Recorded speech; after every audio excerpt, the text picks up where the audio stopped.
Hi to everyone. I am Dr.S.P.SARANYA, working at Dr. SNS College of Arts and Science, in the Department of Commerce with CA. Today we are going to see about the arguments. So that first we have to see about the arguments and default arguments in a function. If a short term for arbitrary arguments, if the number of arguments to be passed into the function is unknown data, that is the add of a of star, and then let's say user want to create a function that will sum up a list of numbers, the most initiative and to create the list that pass to a function. And then however if we do this way, it means that we have to create a new list every single time. So an alternative will be used to where you can pass a varying number of positional arguments instead of creating a list to store these arguments. So arguments is just a name. We can change arguments to anything we want to, like how we change to it.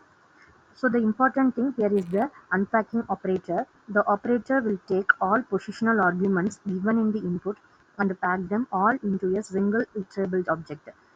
So the iterable object will be tuple, not a list.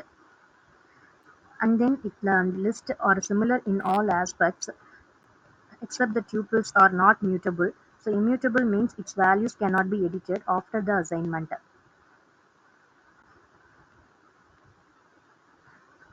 So the way of writing code where you group together a set of tasks. Therefore, instead of writing tasks individually, so multiple times, simply use the function that houses the set of tasks. This means if you have repetitive tasks, you don't have to write the code over and over. So just write the code into a function and use the function to do the task, and then the function to the task. So the arbitrary function start with a diff followed by the function name and the parenthesis, and docstring is optional, the function statements, and the ending with earlier written. So pause or nothing at all. So watch the accompanying for a more detailed explanation. So the my function name is we have declared three types of names, and the output is print the some results. For what result means the name will be show. And then here is the another example. The function rounds a decimal number that user inputs to decimal places.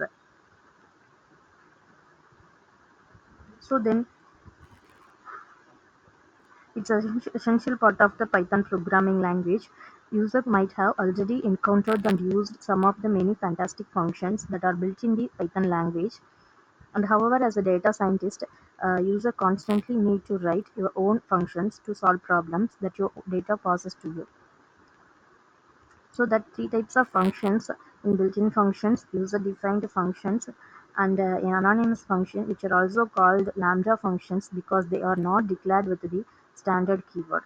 So the method of refers to a function which is a part of classes, so you access it within an instance or object of the classes. So the function does not have its restriction, it just refers to a standalone function. So that means that all methods are functions, but not all functions are methods. So consider with example where you first define a function plus and then a summation classes with sum. So want to call the function method that is part of the summation class, you first need to define instance or object of that class. So that means used when defining a function or a method and into which arguments will be mapped. So in other words, arguments are the things which are supplied to any function or method call, while the function or method code refers to the arguments by their parameter names. Consider the following example. So you pass the arguments to the two values under the class even though you previously defined three parameters. The first, if the class method is always reference to the current instance of the class, which is, in this case, the convention argument is called. So finally, today we have to see about the function arguments and its types, and example with output. So I hope this session is very useful to us. Thank you so much.